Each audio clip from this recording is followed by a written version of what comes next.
Punya means a pious activity. But it may not put us on the right platform of transcendence which we belong to. It can only come through proper study. In Bhagavad Gita, Krishna says, Mamaivansho jiva loke jiva bhuta sanatana manasasthani indriyani prakritisthani karshati. Krishna says, the soul is my part and parcel. But it has been pulled, dragged with the five senses, and over on above of the five senses, number 6 is the mind. Mana shasthani indriyani, including mind, it becomes 6. It drags into all different directions. Karshati. And actually it creates confusion. That we miss the opportunity of the human form of life to make it complete resolve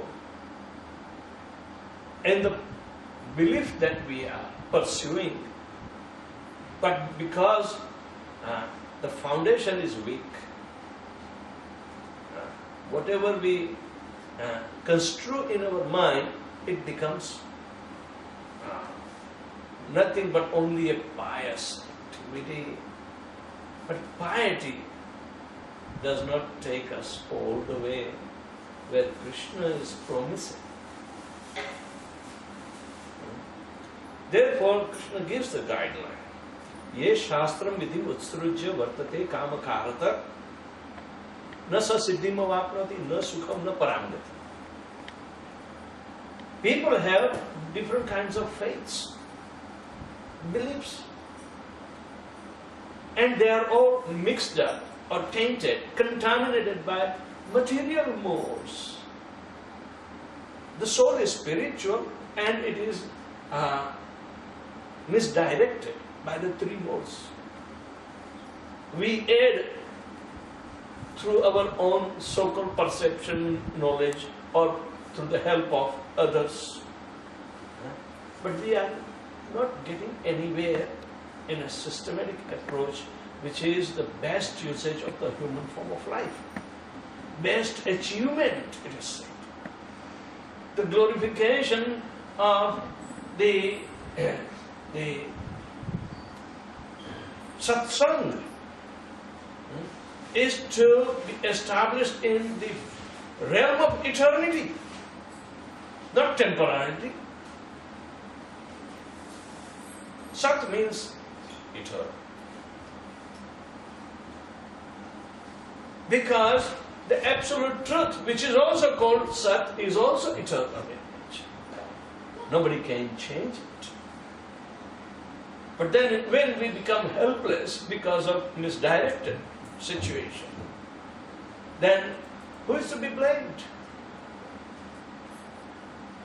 Man who created his own society for different motivations, simply economic development, and sense gratification, arthakam, but nobody even proceeds for the fourth purushartha called moksha, liberation from the material modes which do not belong to us in reality, in terms of the soul which is transcendental to the material nature.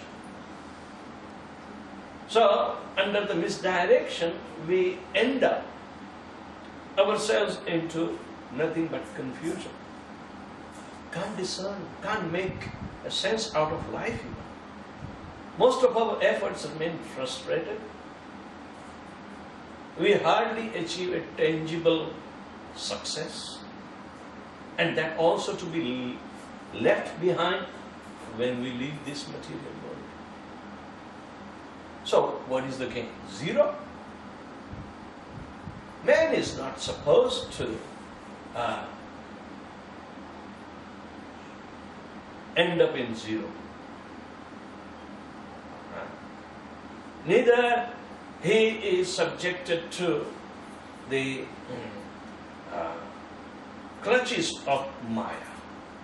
He has an opportunity to become obedient to the laws of Maya, but at the same time prevent himself untouched by Maya. Therefore, the example is given of a lotus. Even if it grows in the muck of Maya, the mud itself, yet it keeps himself so pure and clean, so beautiful, that it stays above the muddy aspect. So, the Vedas direct us to evolve from our so-called belief systems. It's a continual progress. It's a continual progress. So therefore, a systematic understanding has to be developed by a systematic education, and a systematic institute has to be established. In the previous time, in Bharatavarsha, the greater India, Mahabharata, such system was there. The entire social structure was geared on that basis. That brahmachari, grahastha, vanprastha and sannyas ashramas, or the disciplines were there. And Brahman, Kshatriya, Vaishya and Shudra, they were the four classes of men. And Krishna claims in Bhagavad Gita that I have created this according to the quality and activity of a person. The acquired qualities are, because we are in the realm of Maya, and Maya works with the three qualities, mode of goodness, passion and ignorance. And most of us in Kali Yuga are in ignorance. So therefore, whatever we believe and we try to think that it is good enough for me to be religious like that, it's a product of a mixed mode of material nature. It's a hodgepodge. And hodgepodge means you can't make anything out of it. Everything is so mixed up. But when Krishna invites us that you are my part and parcel, you are exactly like me, but not me. You can't be equal to me. You are my part and parcel. Be subservient and always remain in surrendered mood. So I will make you free from all sinful entanglement that you have been ending up in muck of Maya. Sarva dharman parityajya mamekam sharanam vraja aham tvam sarvapapebhyo mokshayishyami mahashoja. What is this sarva dharma? We created in our mental conceptions different. Tunde tunde matir binna. In every cranium there is a different idea. And all these ideas are permutation and combination of the three modes of material nature.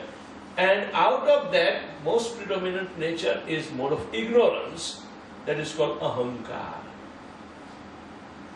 It is the first one that covers us.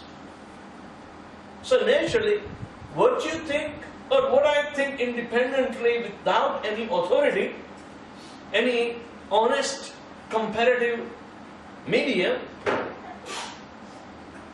where do we stand? Where do we stand? We are cheating ourselves. If we are not going along the line with the authority, authority gives us security. If we endeavor anything, pursue anything, to achieve something, to advance ourselves, then go through the source of authority. What is that? Says, for example, you want to do some research on something, being a scientist or an engineer or a doctor, you have to go through the authorized process. Study, get qualification and entry. Then you can't whimsically study, oh, because I have entered into medical school, I am automatically a doctor. No, follow the path which is chalked out, all the programs. You can't whimsically claim yourself doctor. Sometimes people also misunderstand, oh, I am born in a Brahman family, so I must be a Brahman. No.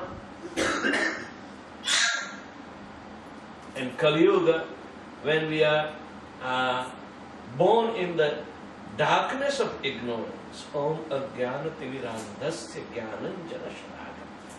Actually, we are born in the darkness of ignorance, but our spiritual master the guide through the bona fide or authorized disciplic succession, when we meet him, he can open our eyes with the torchlight of knowledge. And knowledge does not come whimsically, because what we understand by knowledge is not information. When we apply certain directions of the information to pursue a particular goal, is bringing us into realized level. That is called knowledge. Pragyana chakshu, jnana. Jnananjana shalaka. Shalaka means it's a little stick where you do the mascara, right? So the Guru brings that stick of knowledge and smear in the eyes and open the eyes. Chakshul militanyena. So we need to be directed and put up ourselves into a very procedural, stepwise, progressive methodology. So we will securely reach. Definitely we will reach to the target. So bhakti is not a whimsical thing. It is the greatest science. So 522 years back, Chaitanya Mahaprabhu, who never manifested by some person's idea that he is Bhagavan. Today in market many Bhagavans are there, right? But Chaitanya Mahaprabhu was not manifested like that. He has been forecasted in Srimad Bhagavatam. But who has time to read? Who will teach us? Oh, we are so far in the cane. No. It is the mercy of Srila Prabhupada, our spiritual master, that he opened up this education institute called International Society for Krishna Consciousness throughout the world. But we need to beg the power, the potency through chanting of the holy name, because it is transcendental in nature. It's not like, chanting mumbo jumbo.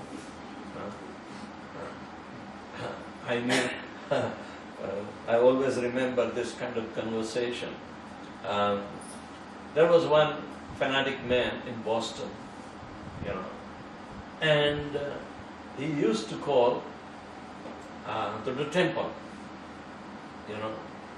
I don't know why, but and I was generally on the phone. I was looking into that kind of thing. So I was on the phone, and I happened to recognize him by his voice. And I said, Hare Krishna. Then he would say, Mumbo Jumbo. It's called Mumbo Jumbo. Means, whatever you think you can vibrate, it is the same as Hare Krishna. But he was casted as a crazy person, and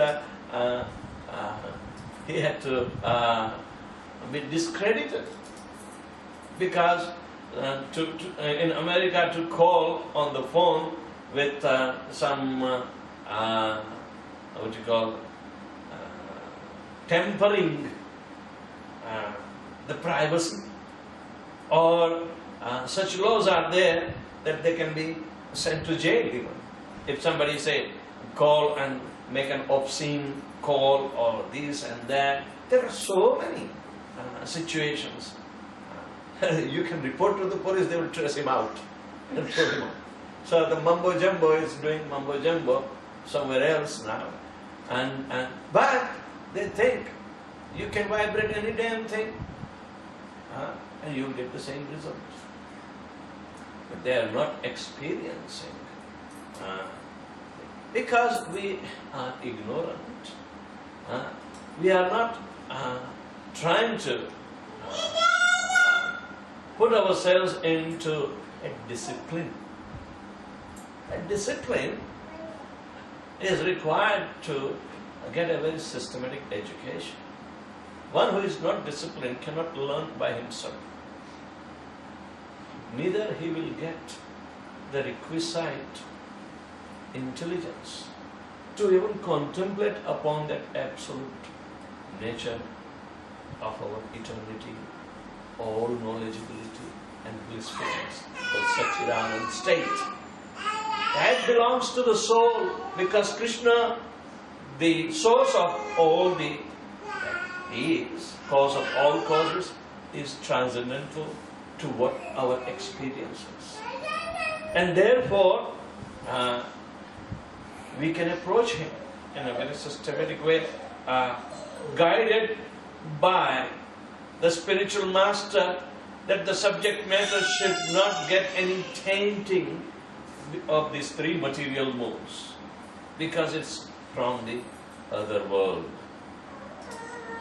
Parastasmatu bhavanyo vyakta vyakta sanatana. Yasa vinashyatu na vinashyati.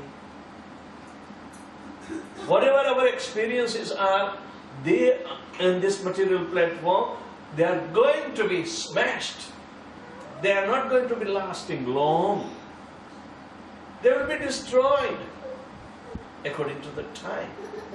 But there is another nature superior to this nature. It is a Sanatan. Sanatan means eternal. The one does not have a beginning, nor it has an end. Do you think what you are in your real identity as the soul or Atma, you have a beginning? Do you have an end? Bhagavad Gita does not teach us. So, have we ever an inclination to understand from some part of our life, some time in a day, sometime in an year, sometime in our 4 phases of life, Vanaprastha and Sannyasa. So after Artha and Kam, we are given at every level some opportunity. Daily, we are given an opportunity. Weekly, monthly, yearly, and within the 4 phases that we go, Brahmachari, Grahastha, Vanaprastha and Sannyasa, we are given opportunities to advance simultaneously. As our age is also advancing, our soul has to advance in its regaining of the knowledge. Because he has forgotten. He has no beginning. Do you think God has a beginning? God has a middle and God has an end? One who is creating everything. You did not create, I did not create. Therefore you cannot run your tiny brain to understand, well, it must have happened by accident.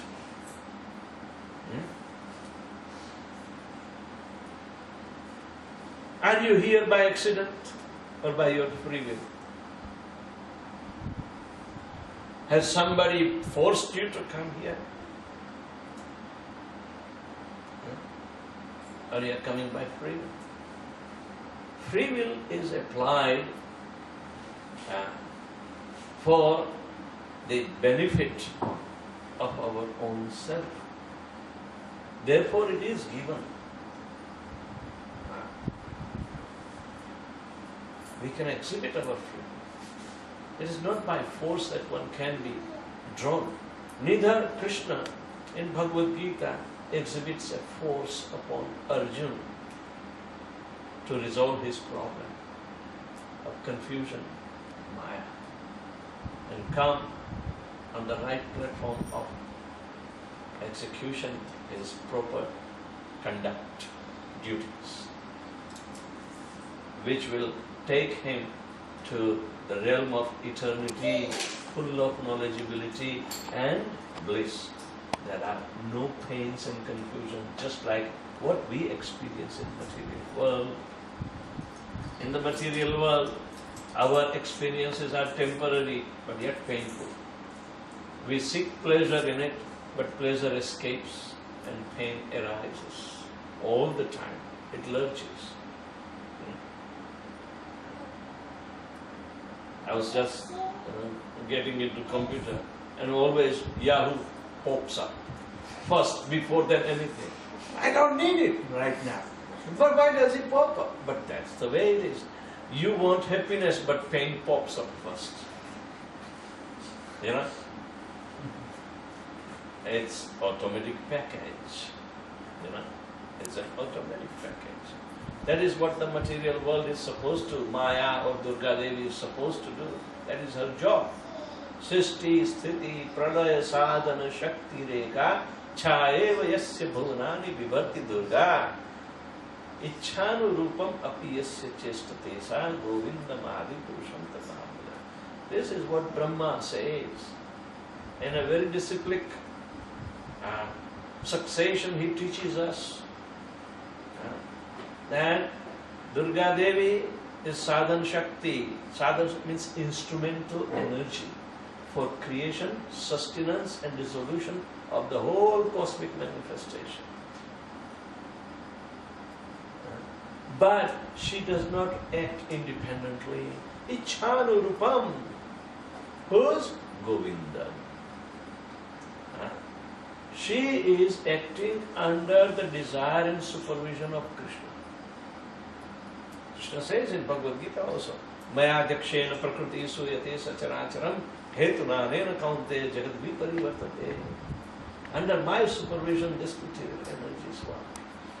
And why it is changing? That is also my desire. Because you do not belong here. You are not a product of material energy. Material energy is covering you, but you are my part and parcel, my son. Krishna says, come to me. Durga Devi is the first one, the mother, one who educates us. But, blind as we are, we need to be poked by Trishul. Why does Durga Devi keep a Trishul? She is poking us. One shul is Adhyatmic, means the self-imposed. By mistake, we get a reverse reaction. So, we don't like it, but we have to suffer. The first suffering is by our own limited sense perception. Comes. The second one comes from the other entities, including insects. Mosquito may trouble you. You don't want, but they are there to suck your blood. And the third one is beyond anybody's control, and that is natural catastrophe. सरदार जी इस साल hurricane आया कि नहीं? नहीं आया ना। Season में कोई नुकसान तो नहीं हुआ ना? बात बहुत बड़ा, ठीक, लेकिन फिजी में हो गया, तबाही हो गई। हम अभी वहां से ही आ रहे। हाँ, फिजी में 1 महीने पहले इतना बड़ा तूफान आया, दरियाई तूफान, सारी चीज नष्ट हो गई, पेड़ से बहुत भारी नुकसान हुआ। But anyway, that is natural catastrophe. It inflicts pain, miseries. तो ये तो कुदरत का है, तो कुदरत की अधिष्ठात्री कौन है? Who is the custodian of nature? Durga. And it inflicts. We think, oh, we can appease her by chanting her mantras and Chandika and Chandi Yagya and try to perform so many things. But miseries will not go away. What pleases Durga Devi is chanting Hare Krishna. Because she knows that now this foolish boy, whom I have given the body, is inclined to understand his father.